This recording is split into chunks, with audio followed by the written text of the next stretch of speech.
에베소서 6장 1절에서 4절입니다.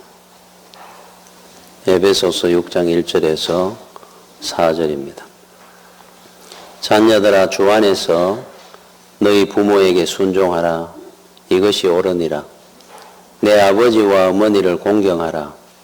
이것은 약속이 있는 첫 계명이니 이로써 네가 잘되고 땅에서 장수하리라. 또 아비들아 너희 자녀를 노엽게 하지 말고 오직 주의 교훈과 훈계로 양육하라. 아멘. 5월은 가정의 달입니다. 지난주에 어린이 주일이었고 오늘 어버이 주일입니다. 제가 동물 영화를 오래전에 참 감명 깊게 봤던 기억이 하나 납니다. 알래스카 산맥에 곰이 새끼 곰하고 이래 이동을 해 가다가 사냥꾼을 만납니다. 사냥개 2마리와 사냥꾼이 이 어미곰에게 총격을 이래 가하고, 그래서 총을 2발이나 맞고 새끼곰을 데리고 높은 산 쪽으로 막 도망을 갑니다. 사냥꾼도 뒤따라가지만은 사냥개 2마리가 빠른 속도로 추적을 합니다. 해가는데 이 곰이 어느 정도 올라가다가 지치니까 총을 이미 맞았기 때문에 기력은 떨어지고, 그래서 그 새끼 곰을 도망을 가라고 막 소리를 울부짖으면서 큰 막길에 들어가지고 발로 쿵쿵 울립니다. 멀리 가라고. 그러니까 그 새끼 곰이 두려워하면서 떠납니다. 떠나는데 얼마 안 가가지고 돌아오는 거예요. 또 가라고 소리를 막 울부짖고 막 이래 소리를 지르니까 또 새끼 곰이 무서워하면서 떠나는데 가서 한 30m도 안 가가지고는 서가지고 돌아봅니다. 그리고는 또 빙빙 돌며 가까이 옵니다. 사냥개는 바로 다가오고 새끼 곰은 빨리 피신을 시켜야 되는데 이 곰이 안 떠나고 빙빙 도니까 어미곰은 기력은 떨어지고, 그러던 중에 이제 사냥개가 덮칩니다. 싸움을 하면서 결국은 한 20-30분을 버티다가 그 사냥개 2마리가 얼마나 용맹스러운지 사정없이 물어뜯습니다. 그런데 자기 새끼 곰한테 갈까봐 그쪽 부분에 자리를 잡아가 버팁니다. 그러다가 결국은 쓰러져요. 그런데 그 새끼 곰은 도망을 안 가고 어미곰을 계속 주변에서 왔다 갔다 하면서 보고 있는 겁니다.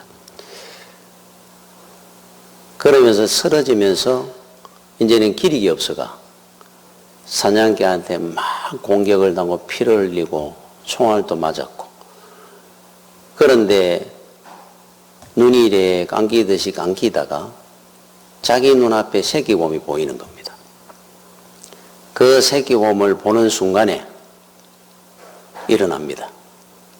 그리고는 다시 사냥개와 싸움을 합니다. 마지막 괴력을 발휘해가지고 그 사냥개를 한 마리는 쳐서 쓰러뜨리고, 그리고 나머지 한 마리를 나무 둥치를 팍 밀어가지고 멀리 쫓아냅니다. 그리고 사냥꾼이 오기 전에 다시 그 새끼 곰을 데리고 도망을 가요. 그런데 가면서 쓰러졌다가 갔다가 하는데 결국은 자기가 가야 새끼 곰이 사니까, 안 그러면 새끼 곰이 어미곰을 안 떠나니까, 그리고 어느 정도 가서 굴을 보고 거기에 피해서 숨습니다. 그리고는 기력을 잃어요. 이제 피하기는 피했는데 피를 너무 많이 흘리고 총을 맞고 해놔놓으니까. 그런데 그 상처난 자국을 새끼 곰이 계속 핥습니다. 그 어미곰 상처 났는 부위를.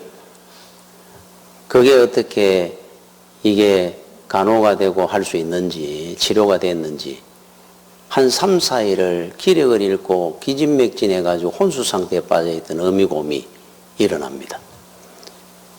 그리고 그 새끼곰과 함께 먼 산 쪽으로 다시 이동해 가는 영화였어요. 살아가지고. 제가 그걸 이래 보는데, 참 짐승도, 동물도 그 새끼를 향한 그 사랑이 자기 목숨을 버려서 가지도 지킵니다. 그걸 누가 가르쳐 주는 것이 아니라, 그런데 그 새끼곰도 어미곰을 만드납니다. 어미곰이 막 싸우고 자기가 살려고 도망을 가는 게 아니고 그 어미곰 옆을 계속 도는 겁니다. 제가 그때 그 영화를 이래 보면서 짐승도 저런데 참 사람이 그보다 더 참 못난 인간이 얼마나 많은지.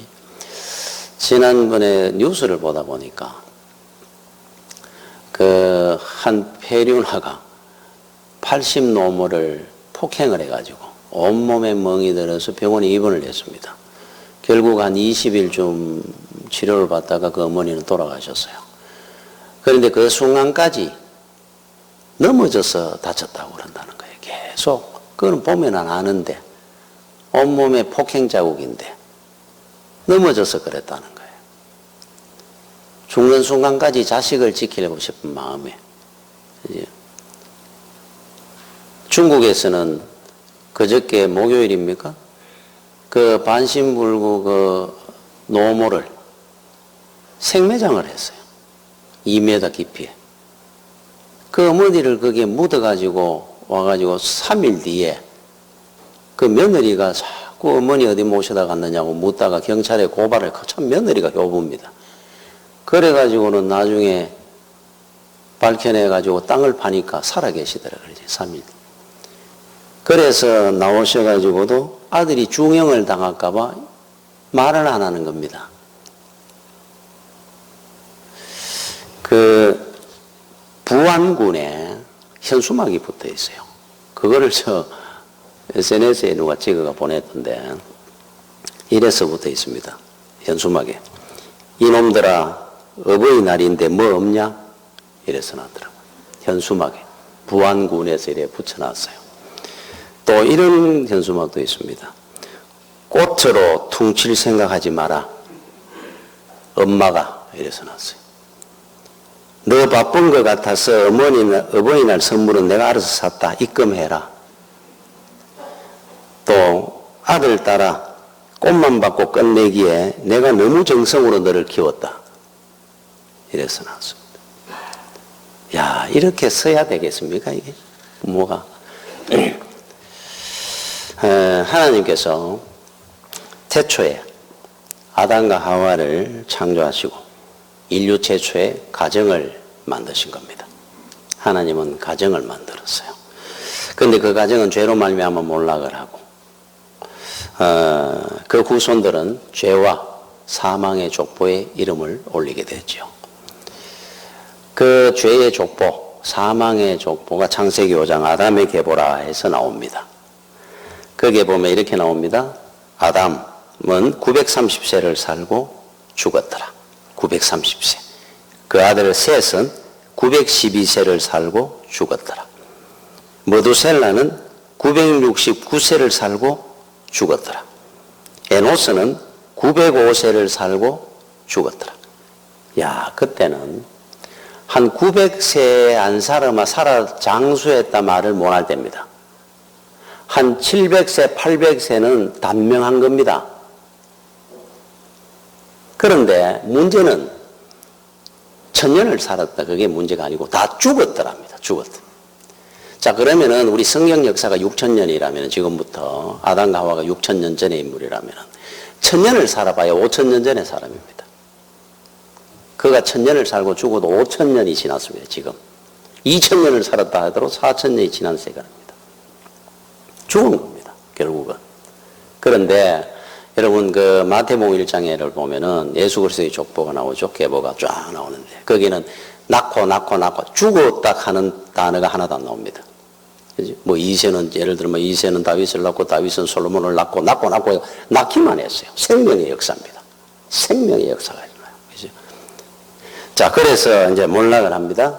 죄의 족보입니다. 그런데 하나님께서 죄로 말미암아 이 세상을 홍수로 심판하시고 두 번째 시조 노아 가정을 통해서 다시 이 인류의 역사를 시작시킵니다.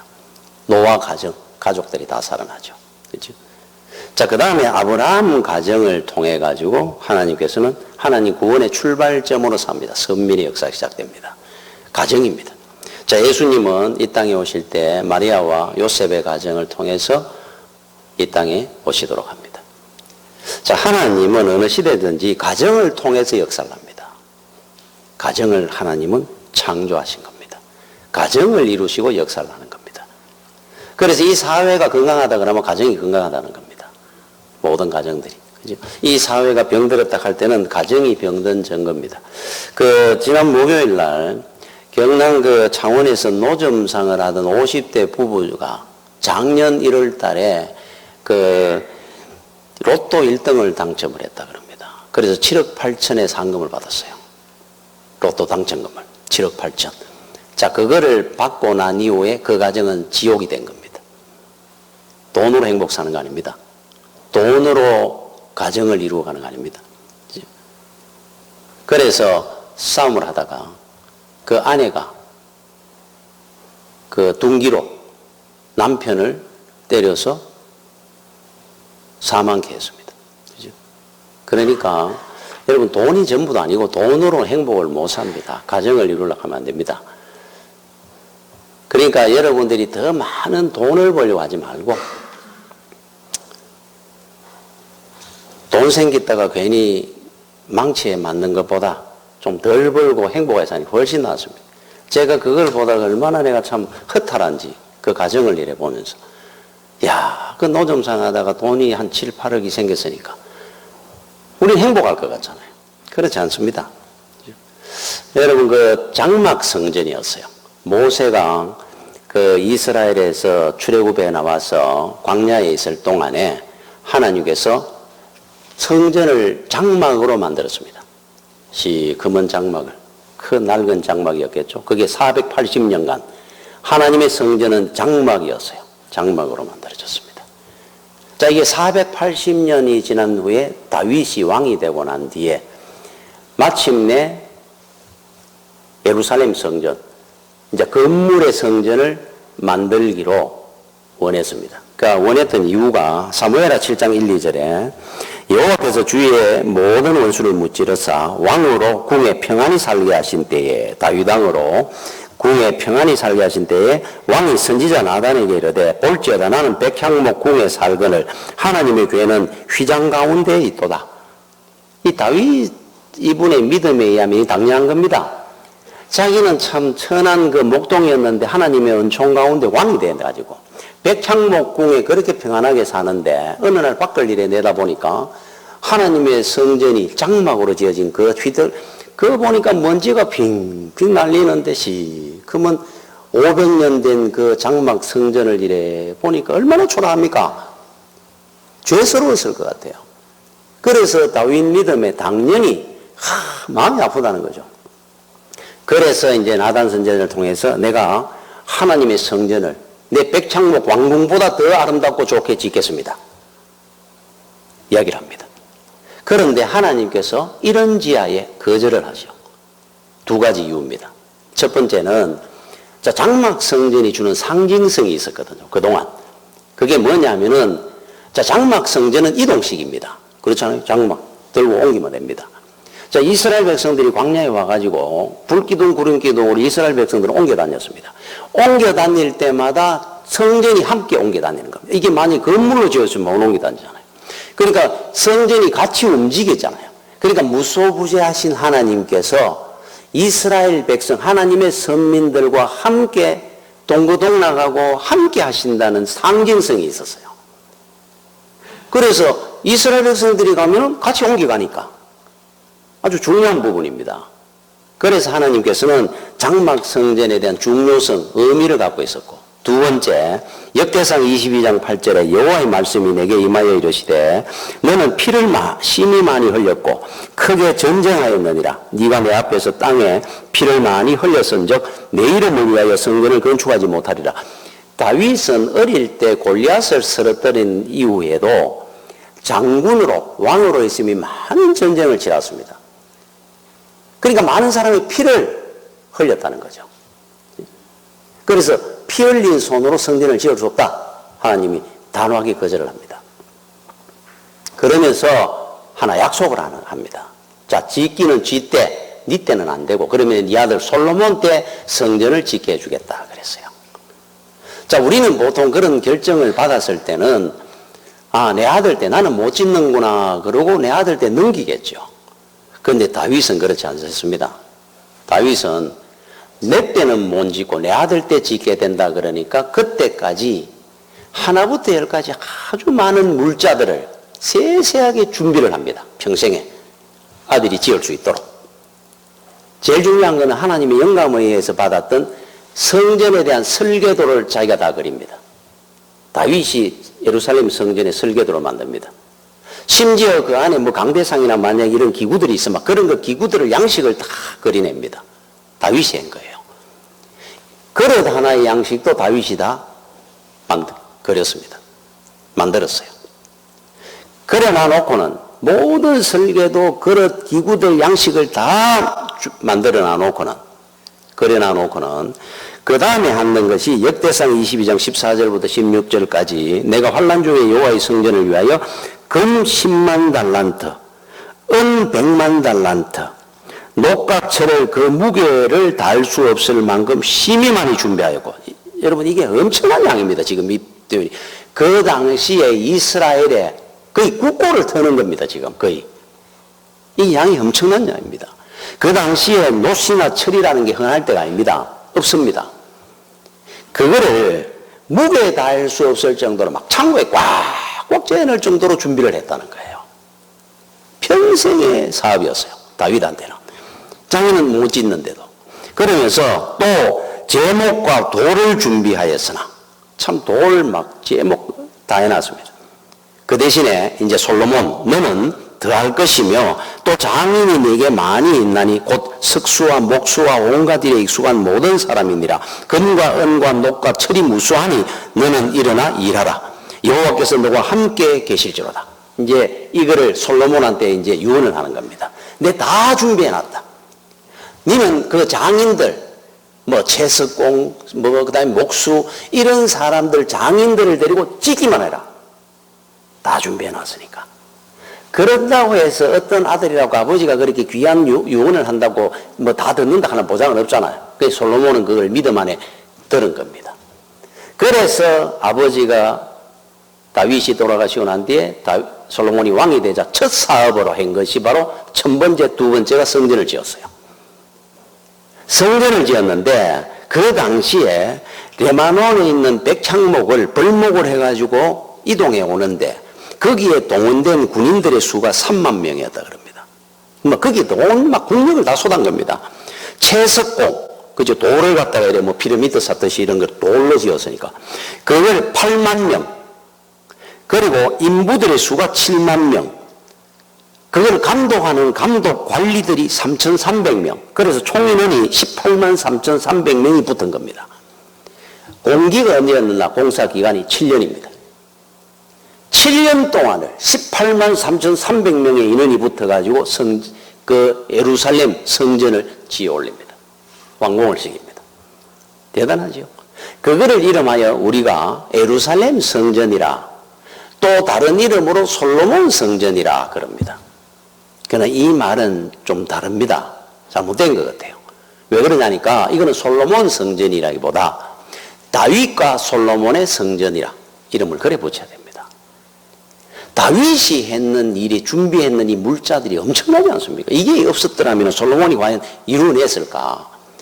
그러니까 아버지는 그 성전을 위해서 모든 물자 자재를 다 준비해 놓고 죽고 그 아들은 그거를 가지고 아버지의 유언을 따라가 성전을 지어냈습니다. 완공을 시켰어요. 그게 예루살렘 성전입니다.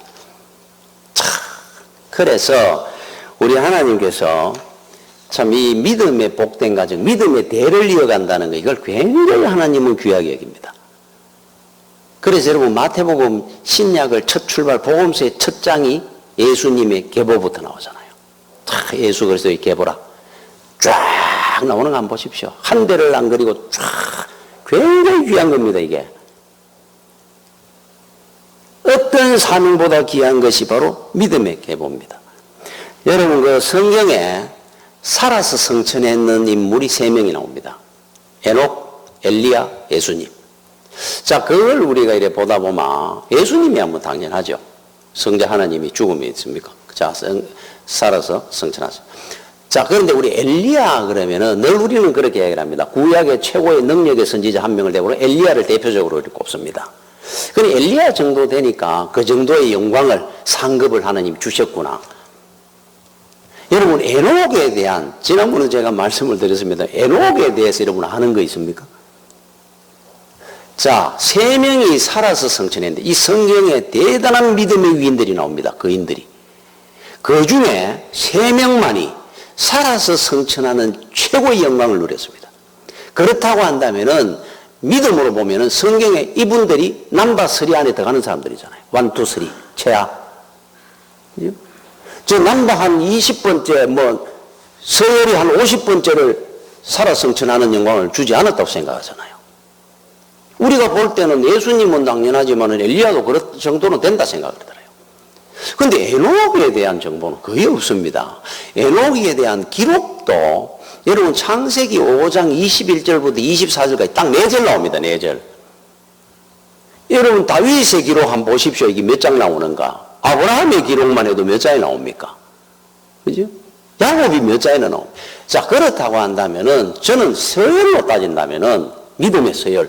뭐 다윗도 있고 아브라함도 있고 다니엘도 있고 바울도 있고 대단한 거 많지 않습니까? 그런데 에녹이라는 분에 대해서 여러분들은 알고 있어요. 저는 아는 게 없습니다. 별로. 이분에 대한 기록이 거의 없으니까 성경에. 자, 그러면은 창세기 5장 22절에 이분에 대해서 짧은 한 절이 있고 4절밖에 안 나옵니다. 근데 이렇게 나옵니다. 모두셀라를 낳은 후 그 인간 중에 최고 오래 살은 969세를 살았던 모두셀라가 바로 에녹의 장남입니다. 낳은 후 300년을 하나님과 동행하며 자녀를 낳았으며, 자, 에녹은 뭐 했던 사람일까? 막 불을 뿜으면은 엘리야처럼 뭐 하늘에 비를 나누든 비를 갖다 오게 하고 하나님 앞에 기도해가지고 이런 능력의 기록은 전혀 기록이 없고, 모두셀라 장남 놓고 그 뒤에도 아이를 놓으면서 300년을 하나님하고 동행하다가 살아서 성천했다 그래요. 아, 이 정도의 업적을 갖고 살아서 1, 2, 3에 들어간다는 거야? 신기합니다. 자, 여러분 이게 하나님께서 우리한테 주고자 하는 메시지가 있는 겁니다. 누가 1, 2, 3냐 이 말이에요. 누가? 아프리카에 선교사로 가는 것이 1, 2, 3냐? 그거는 안 그렇더라도 내 가정 잘 지키고 내 자식을 믿음 안에 잘 양육하는 게 1, 2, 3냐 이 말입니다. 하나님께서 에녹을 살아서 성천하는 영광을 주신 이유가 그겁니다. 우리한테 그런 메시지를 남기고 싶은 거예요.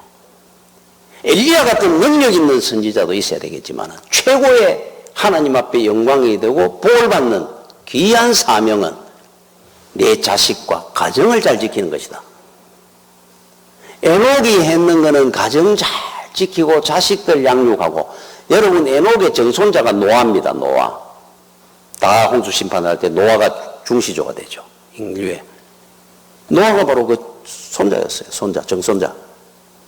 가정을 복되게 믿음 안에서 이루었던 사람이 에녹입니다. 그가 1, 2, 3의 믿음에 들어가는 거예요. 아시죠? 하나님이 가정이 얼마나 귀한 것을 우리한테 보여주는 내용입니다. 이게. 자, 5월은 우리가 가정의 달입니다. 여러분들은 세상의 어떤 사명보다 내 자식과 가정을 지키는 사명을 제일 귀하게 여기고 살아야 됩니다.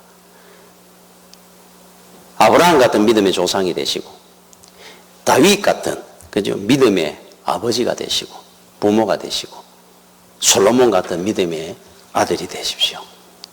그게 하나님 보시기에 가장 귀한 겁니다.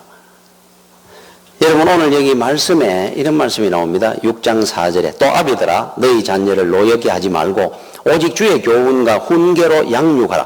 그런데 이 말씀이 여러분들이 한번 읽어보십시오. 읽어보면 이해가 안 되는 부분이 나와요. 자, 아비들아 너희 자녀를 노엽게 하지 마라. 자식이 화나도록 하지 말라는 뜻입니까? 아니 부모가 자식을 화나도록 좋은 대로 다 해주마. 그러면 자식이 좋아하죠. 만약에 저도 제가 어릴 때 제일 힘든 것 중에 하나가 우리 아버지하고 계실 때 옛날 어른들은 그러시잖아요. 해 뜨고 집에 못 눕고 있게 합니다. 해 떴는데 누워있으면 앞으로 게을러 굶어 죽는다 그랬어요.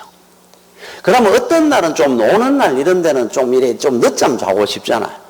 한겨울이고 없이 해만 뜨면 문 확 여시고 입을 확 그대로 아닐란도 확 멀어가셨어요.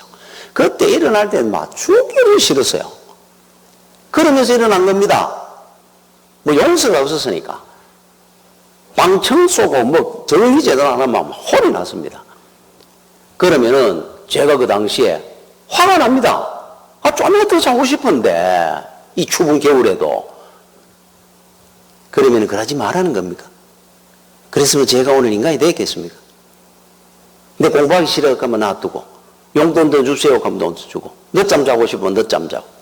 이게 무슨 의미로 부모들이 자식을 노엽게 하지 말고 주의 교훈과 훈계로 양육해라.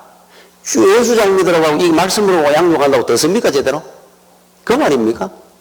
자, 주의 훈계와 교훈이 뭐냐는 겁니다. 그렇게 하면은 노엽게 할 일이 없다는 뜻이잖아요. 자, 그게 뭐냐면은 하나님께서 여러분 우리 가족을 만들 때, 가정을 만들 때 질서의 하나님이라고 하시는 것처럼 거리를 두고 만들었어요. 이거를 여러분들이 가정의 가족끼리 잘 관리를 하고 유지를 해야 됩니다. 인정을 해야 됩니다. 인정을. 자, 거리를 뒀다는 게 뭐냐 하면은 남자 여자를 하나님이 창조를 할 때 시간의 거리가 있었잖아요. 먼저 남자를 만들었습니다. 같이 동시에 안 만들었습니다. 남자를 만들고 하나님이 보시기에 독샤하는 것이 보기 안 좋아서 여자를 만들었다 그럽니다. 자, 시간상 거리가 있잖아요. 또 이 만드는 방법, 뭐 재료라든지 이게 달랐습니다. 남자는 진흙에다가 하나님의 형상대로 만드시고 하나님이 코에 생기를 부르시고 생명이 된지라 이게 남자입니다. 그런데 이제 여자를 만들 때는 남자를 잠들게 하고 갈빗대 하나를 빼가지고 여자를 만들었다 그럽니다. 재료가 다릅니다. 시간도 다릅니다. 만들 때. 자, 만든 목적이 달랐습니다. 이게 거리입니다. 거리. 자, 그러면은 여러분들이 가정을 이룰 때 부부가 남자 여자가 만납니다.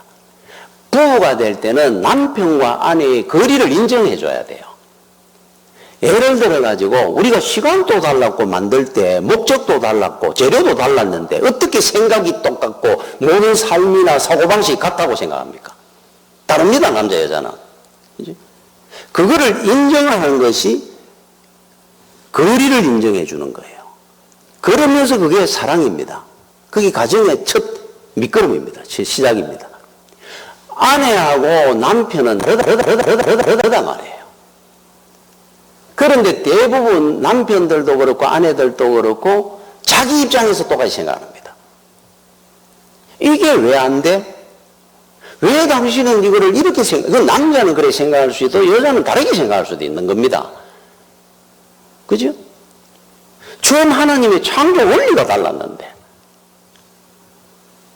이거를 바르게 하면은 가정에 불화가 없는 시작이 됩니다. 이게. 자, 그러면은 부모와 자식은 뭡니까? 부모와 자식 간의 거리는 1촌입니다. 1촌이잖아요. 형제 간에는 2촌간입니다. 1촌이라는 이 말은 내가 난 자식이지만 나하고 똑같지 않다 하는 뜻입니다. 1촌의 거리가 있습니다.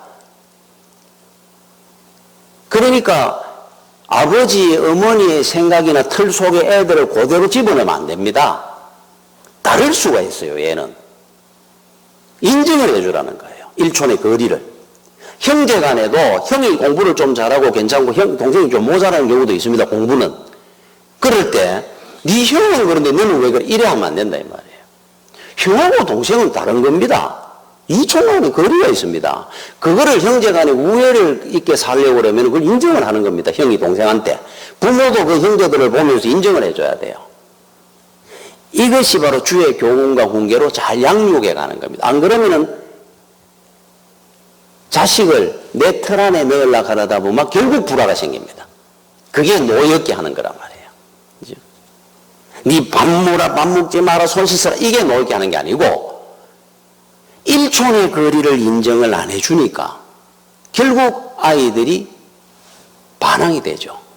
그걸 못 따라가니까 그 말을 하는 겁니다. 그죠? 그래서 여러분들이 이 가정을 이룰 때 하나님이 주신 그 거리의 인정, 이거부터 시작을 하는 겁니다. 또 하나, 우리가 그 1계명부터 하나님이 10가지 계명을 주셨는데 10계명, 1계명부터 4계명까지는 하나님을 사랑하라 하는 계명이죠. 5계명부터 10계명까지 6계명은 사람 사랑하라는 건데 사랑관계입니다. 그 중에 첫 번째가 부모를 공경하는 겁니다. 부모 공경. 이게 첫 번째 계명인데 사람 사랑해. 그런데 이거를 하나님이 우리한테 충고하고 권면하는 것이 아닙니다. 이거는 명령입니다. 명령과 충고는 다릅니다. 충고는 혹 해도 안 해도 큰 그게 없을 수는 있지 몰라도 명령은 하나님이 명령한 것은 안 합니다, 됩니다. 이게 흥정이 없습니다. 해야 되는 겁니다. 이거는 명령이니까. 그렇죠? 자, 그런데 왜 하나님께서는 사람을 사랑하라 첫 계명에 부모 공경을 첫 번째 넣었을까? 이게 이유가 첫 번째는 하나님은 질서의 하나님이라고 그랬죠. 하나님은 복을 주실 때 부모를 통해서 반드시 복을 이어서 내려줍니다. 하나님이 우리한테 복을 주실 때 내 부모님이 살아계시면 용돈을 주실 때 부모를 줘가지고 주라 그래요. 바로 다이렉트로 안 줍니다. 질서 때문에. 그래 되면은 그래서 아브라함이 이삭이 아브라함한테 이 축복기도 받고 마지막에 그 당시에 보십시오. 이삭은 에서한테 축복기도를 하는데 그 축복기도를 야곱이 속여서 받잖아요. 왜냐하면은 그 복을 하나님이 주신 복을 형한테 뺏기기 전에 자기가 받고 싶다고 그러잖아요. 복은 부모를 통해서 오기 때문에. 이거 중요합니다. 그러면 구약의 하나님이 지금의 하나님이 다르냐? 똑같습니다. 복은 반드시 이 통로를 거쳐서 옵니다. 두 번째, 이 부모님은 이 땅에 하나님의 대리인입니다. 절대적 존재입니다. 하나님을 섬겨야 되는 그것을 이 땅에서 부모를 통해서 우리한테 가르치고 보여주는 겁니다. 그러면은 예를 들면 부모한테 불의하면 하나님 앞에 효도할 수 없다는 이야기입니다. 부모한테 많은 권한을 주셨고 절대적 상징으로 부모를 이 땅에 절대적 존재로 만들어 놨기 때문에. 그러면은 여기에서 하나가 참 이런 아픔이 있습니다.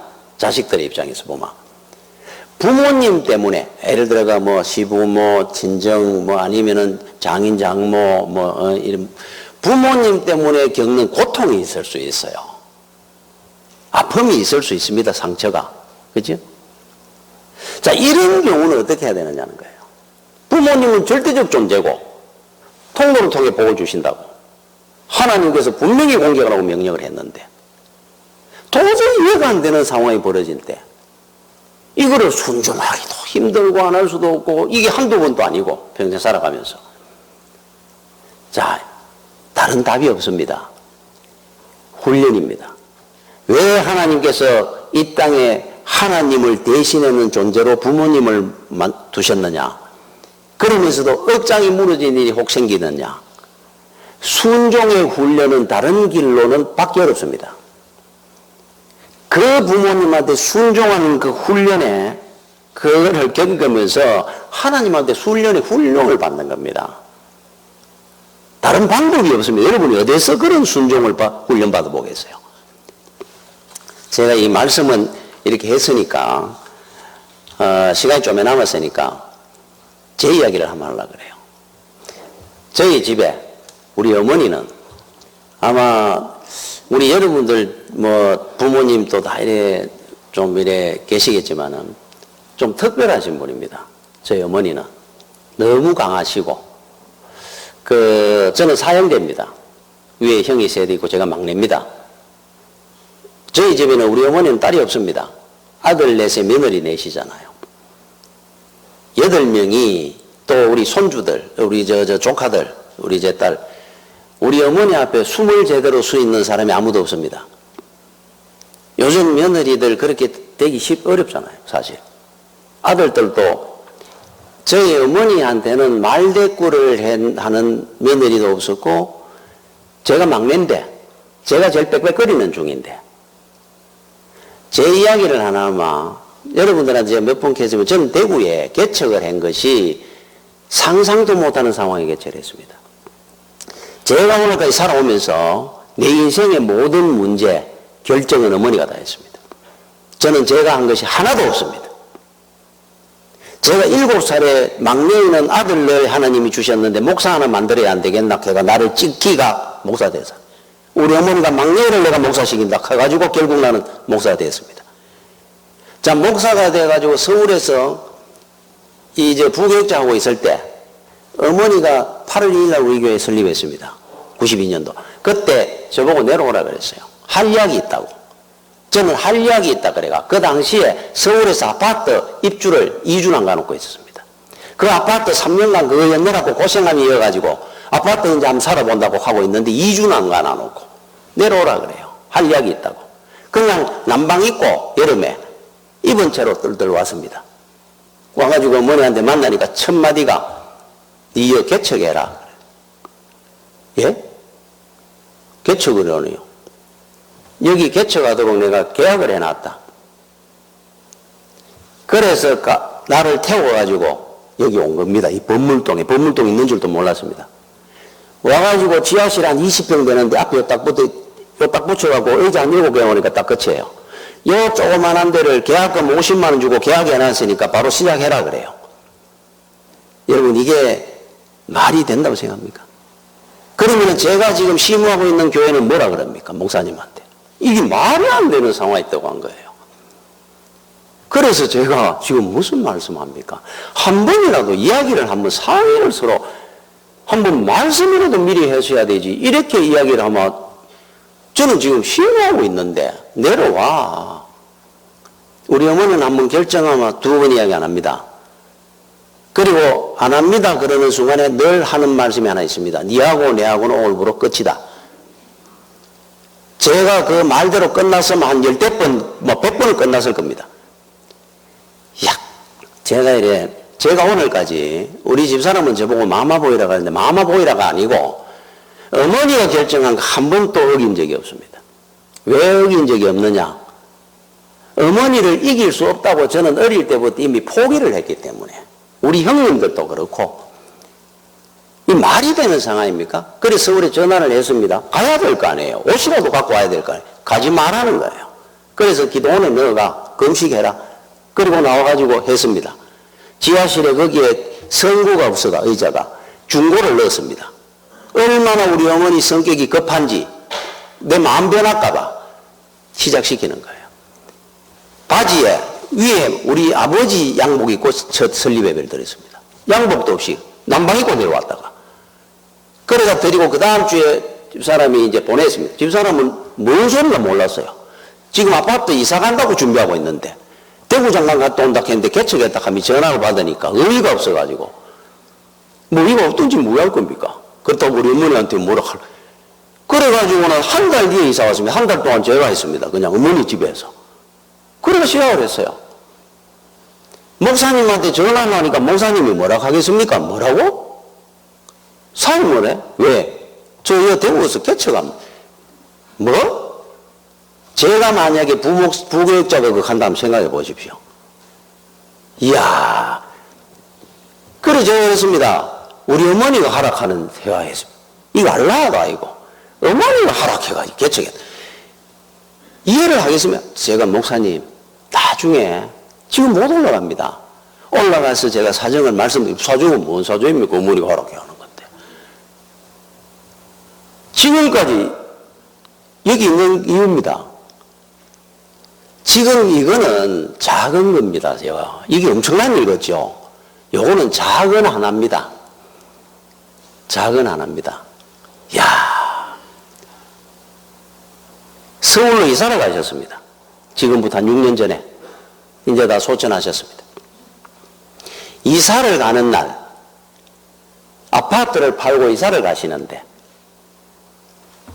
저하고 늘 옆에 사시면서 이사 가는 줄을 몰랐습니다, 제가. 야, 이게 뭐 이해가 됩니까? 이사 가기 이틀 전에 제가 어머니 집에 들렸는데 아버지가 아무 말 안 하고, 우리 집에는 중앙정보부인지 아무도 안 해줍니다. 저희 아버지가 니 가다가 신문지국에 오늘까지만 하고 신문 이제 여치 마라 해라. 내 돈은 다 계산해 놨으니까 이제 여치 마라 해라 하길래 제가 아니 뭐 심심하시고 한데 신문 보시지 왜 끊으려고 그러십니까? 내 이사 가니까 이제 못 보니까 끊으라. 예? 이사를 가시다니요? 그러니까 엄마한테 물어봐라. 그래서 나와가지고 아버지가 이사 가신다 하니 뭔 말입니까? 몰라, 니 몰라 된다 가거라 이거. 오늘 무슨 말인지도 모르고 나와가지고 신문지국에 가가지고 그 몇 동 몇 호에 그 이 신문을 오늘까지 메고 있지 말합니다. 이래 보디 찾더니만 서울로 그 내일 모레 이사 가신다는 할아버지 말이죠. 나는 모르고 신문지국장은 알고 하게 있으니까 이래 보더니만은 아들 됩니까? 예, 이사 가신다 하던데. 예. 그러고 나왔습니다. 이게 무슨 말인지. 그래서 집에 와서 우리 집사람 보고 아버지가 뭐 이사를 하신다 하는데 서울에. 에이 무슨 뭐 그런 말이 있어. 그리고 그 다음날 또 갔어요. 가서 보니까 이삿짐 뭐 준비하는 것이 돼 있어 집이. 그래서 제가 아버지한테 새로 물었습니다. 아버지 이사를 언제 가신다고 하지? 내일 간다. 내일 가신다고요? 그리고 어머니가 계시길래 어머니 이사를 가십니까? 니는 몰라도 된다 하는데 왜 자꾸 물어? 니는 목회만 열심히 해라. 니한테 내가 부담 안 주려고 하는 거니까 걱정하지 마. 말을 못하게 하는. 그리고 또 왔습니다. 그래서 우리 집사람한테 캔 거예요. 이 사람 미치를 못해. 그 다음날 가니까 이삿짐 다 옮기고 이제 옆에 서 있었습니다. 저한테 가신다고 내가 무슨 말을 하겠습니까? 어머니한테. 한마디 할 것도 없습니다. 저는 또 뭐 내가 뭐 도와드릴 것도 없고 잘해드린 것도 없는데. 그럼 말이라도 하시면 되는데 그걸 2달 전에 아파트 팔고 다 하시면서 전혀 모르고 있다가 그리고 이사를 가는 날 이제 서 있었습니다. 다 싫었어요. 가시는데 가만 목회 열심히 해래. 형님이 서울에서 와가 차를 타고 가는데 안녕히 가십시오. 이래 보고 있는데 가셨어요. 가슴이 먹먹한 게 이게 도대체 뭐 이런. 그래서 큰형님이 저 칠곡 쪽에 계셨는데 큰형님한테 전화를 했더니 큰형님은 모르더라고 그때까지. 이사하셨다고? 이 어떤 집이에요? 그래서 서울 가신 거예요. 우와, 이런 상황이 있겠습니까? 차를 타고 집사람하고 집을 오는데 그거 10분밖에 안 됩니다. 이래 오는데 둘이가 멍하니까 이게 도대체 꿈인지 생신지 이게 도대체 뭐야? 이야기하시면 될 건데. 그게 우리 어머니 스타일입니다. 우리 어머니는 뭔가 결정을 할 때 당사자한테만 가지 이야기 안 합니다. 제 문제가 있으면 우리 어머니 둘째 형님이고 다 어머니가 결정합니다. 집을 사라 말아 다 합니다. 하지 마 하면 안 합니다. 개척해 그럼 개척, 뭐 신학해 그럼 신학하고. 제가 오늘까지 한 번도 안 한 건 없습니다. 그러면서 하나 생각을 했죠. 제가 이게 못됐는데 성격이 우리 어머니가 아니면 하나님 앞에 순종하는 훈련을 내가 어디서 배웠겠노? 저 순종 잘합니다. 우리 어머니하고 이렇게 살았는데 순종하는 거 하나는 잘합니다. 저는 아무리 제가 성격이 못돼도 그렇게 살아왔으니까. 자, 여러분들도 어버이 주일날 혹 마음이 상할 일이 있더라도 훈련이라 생각하시고 또 살다 보면 하나님 앞에 복을 받을 줄로 믿습니다. 기도하겠습니다. 주여 은혜를 감사를 드립니다. 오늘 이렇게 어버이 주일 하나님 앞에 이래 많은 것을 우리가 잘못한 것도 많고 부모님한테 제대로 못한 것도 많습니다. 이 시간 회개할 수 있게 하시고 하나님 앞에 은혜 받는 귀한 시간 되게 하여 주옵소서. 예수님 이름으로 기도드립니다. 아멘.